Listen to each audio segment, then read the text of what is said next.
Hello student, in the previous video हम लोगों ने एक्सपोनेंशियल ग्रोथ की स्टडी की थी और एक्सपोनेंशियल ग्रोथ में मैंने आपको बताया था कि एक्सपोनेंशियल ग्रोथ दो कंडीशन में होती है। One is the natural resources are abundant यानी food and space, and second there is no competition.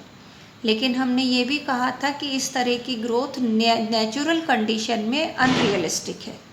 तो एक्चुअली किस टाइप की ग्रोथ नेचुरल कंडीशन में रियलिस्टिक है, तो वो चीज़ आता है बेटा, that is the logistic growth.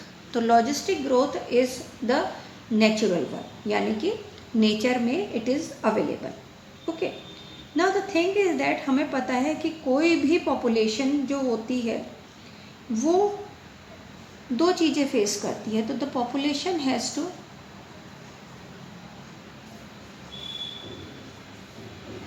Face two things. First is limited natural resources and second is the presence of competitor, ठीक है, एंड प्रेडेटर, कि कॉम्पिटिटर या प्रेडेटर प्रेजेंट होते हैं। तो हम ये कह सकते हैं कि नेचुरल रिसोर्सेज लिमिटेड है और कॉम्पिटिटर है, तो इवेंचुअली कौन सरवाइव करेगा? तो इवेंचुअली यानी आखिरकार eventually only the fittest organism, only the fittest organism will survive and reproduce, कि जो केवल हम कहते हैं ना सर्वाइवल ऑफ द फिटेस्ट, कि जो फिट होगा वो सर्वाइव करेगा और जो सर्वाइव करेगा वो ही रिप्रोड्यूस कर पाएगा। अकॉर्डिंग टू द डार्विन ने कहा था कि जो फिटेस्ट है वर्ड है वो फिटेस्ट किसके लिए है बेटा? Those who are reproductively fit, यानी those organism are considered to be fit those who leave more progeny, जो ऑर्गेनिज्म ज़्यादा प्रोजेनी छोड़ते हैं, ज़्यादा प्रोजेनी प्रोड्यूस करते हैं, उनके लिए डार्विन ने क्या वर्ड यूज़ करा था? फिटेस्ट या फिर फिट। ओके, अब सेकंड चीज़ कि लॉजिस्टिक ग्रोथ क्यों होती है, तो पहला चीज़ तो लिमिटेड नेचुरल रिसोर्सेज है, कॉम्पिटिटर्स हैं, तो naturally only those organism which are fit they will survive, or those who will survive they will able to reproduce. But one more factor is there, and that factor is that कि every ecosystem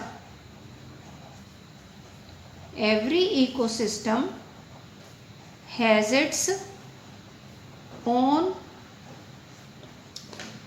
carrying capacity.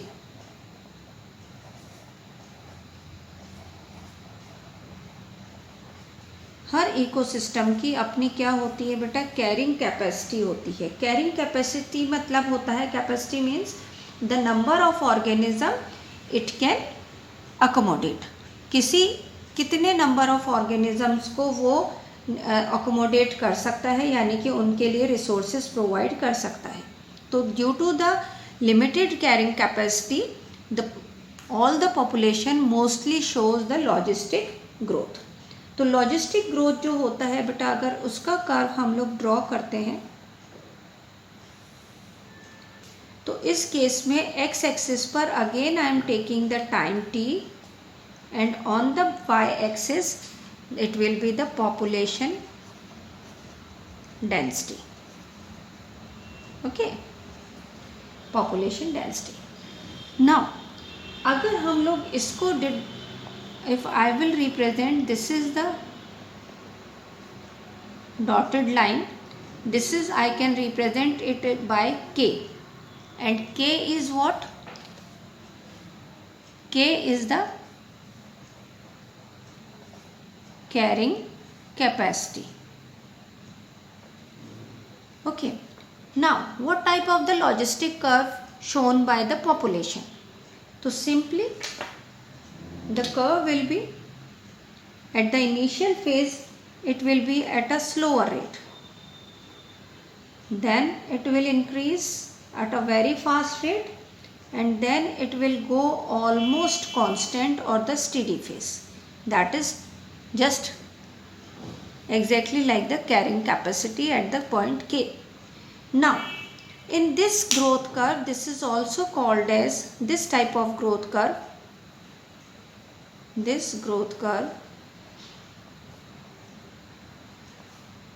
is also called as sigmoid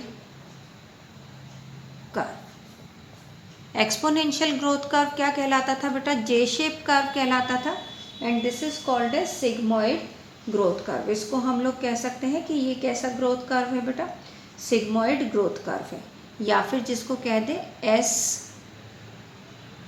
shape curve. Okay, S shape curve और the sigmoid growth curve. Now next thing we are talking about that कि ये कब condition हो सकता है कि यानी किसी भी गिवन हैबिटेट में इतने रिसोर्सेज प्रेजेंट होते हैं कि वो मैक्सिमम पॉसिबल नंबर को सपोर्ट कर सकते हैं. उसके बियॉन्ड, यानी इस नंबर के beyond further the number can not be increased.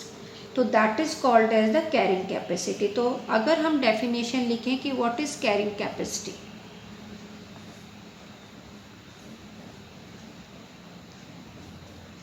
तो व्हाट इज कैरिंग कैपेसिटी? तो इन नेचर किसी भी नेचर में a given habitat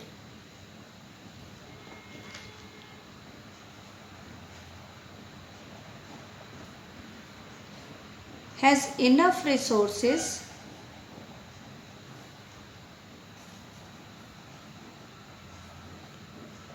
to support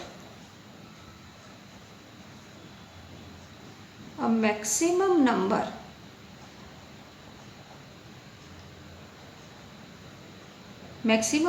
को वो सपोर्ट कर सकते हैं, बियॉन्ड विच, उसके बाद beyond which no further growth is possible. और फर्दर ग्रोथ पॉसिबल नहीं होती तो उस कंडीशन को कहा जाता है that is the carrying capacity of the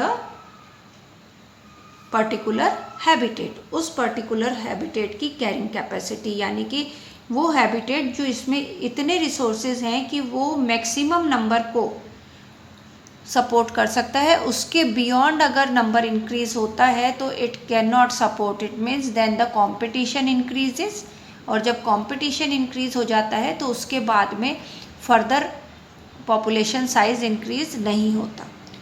either it can fluctuate little bit high little bit low, but the number is almost remain constant. तो इफ़ वी जस्ट ड्रॉ, तो दिस सिग्मॉइड कर्व जो है बेटा, this type of the population growth is also called as the Warhurst-Pearl logistic growth. So this one, this type of population growth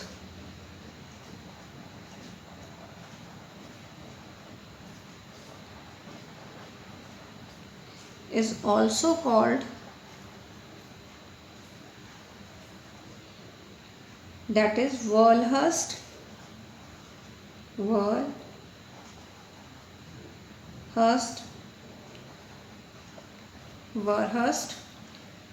Pearl logistic growth.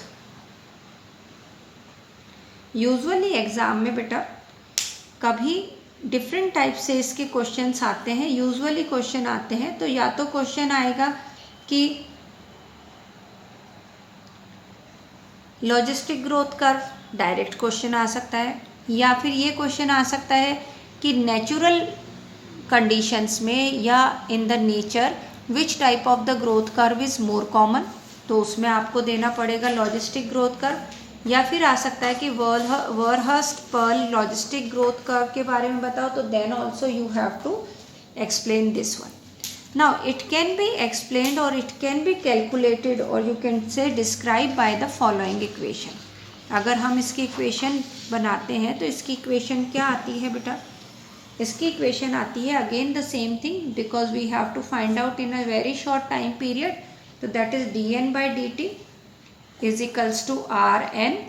R is the intrinsic rate of natural increase, n is the population at the initial time, and then यहाँ पे k is, you know that k is the carrying capacity minus the original population upon k.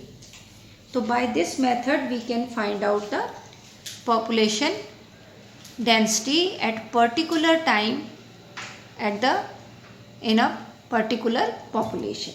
Now जहाँ पर where n is equals to population density at time t हो गया बेटा, r again intrinsic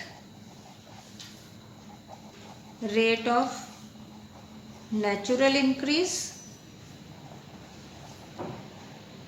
and k is the very good carrying capacity. Okay तो usually कोई भी resources कितने भी अबंडेंट हो, सूनर और लेटर यानी या तो जल्दी या तो बाद में, every growth curve will leads to the logistic growth model. So logistic growth model is more realistic. ये ज़्यादा रियलिस्टिक है क्योंकि कोई भी पॉपुलेशन सूनर और later reach to the logistic growth का. ना one more thing what I just want to tell you कि ये जो ग्रोथ कर्व है इसके अंदर 3 फेजेस हैं बेटा. सबसे स्मॉल फेज जैसे ये वाला यहाँ से यहाँ तक का जो फेज है, this phase, when the growth is population density is growing at a very slow rate. यहाँ पे पॉपुलेशन बहुत स्लो रेट से जब ग्रो कर रही है तो इस फेज को कहा जाता है बेटा लैग फेज. लैग का मतलब पीछे रह जाना, तो lag phase. Now from here till here the population density is increasing or the size of the population is increasing very rapidly in a very short period of time. So this phase is called as the exponential phase कह सकते हैं, या फिर इसको क्या कह सकते हैं बेटा, log phase. Okay, what it is called as log phase. And this phase when it reaches to the carrying capacity then it is called as steady phase. इस phase को क्या कहा जा सकता है, steady phase. Means the population will remain almost constant. almost constant रहती है, increase या decrease होती है, but that is seasonal. seasonal means when there is a reproductive period, at that time newborn will का बर्थ होता है. तो जब न्यूबॉर्न होते हैं तो पॉपुलेशन का साइज इंक्रीज हो जाता है, but within a year और within 2-3 months only those who are fit they will survive. Otherwise many of the newborn get attacked by the predator. Many of the older one died due to their natural death और they are also attacked by the predator. तो in that condition the total number of the population will remain constant. यानी अगर नए newborn हुए हैं तो population increase हुई है, लेकिन आगे चल के उनके ऊपर प्रेडेटर अटैक कर सकते हैं या जो ओल्डर वन है उनकी डेथ हो सकती है. तो अमाउंट पॉपुलेशन की ऑलमोस्ट कांस्टेंट रहती है, ऑलमोस्ट कांस्टेंट रहती है, and this is called as the logistic curve. तो यूजुअली इसमें क्वेश्चन क्या क्या पूछ सकते हैं बेटा. पहला क्वेश्चन पूछ सकते हैं complete what is logistic growth curve, या which growth curve is more realistic. What 2 type of the curves के नाम बताओ, ग्रोथ कर्व्स के नाम बताओ, and which one is more realistic. Second क्या पूछ सकते हैं, व्हाट इज कैरिंग कैपेसिटी. एक क्वेश्चन आ सकता है what do you mean by the log phase और the lag phase. What do you mean by the steady phase. Under which condition the logistic growth curve is shown. तो these are the certain question which can come in the exam. Thank you.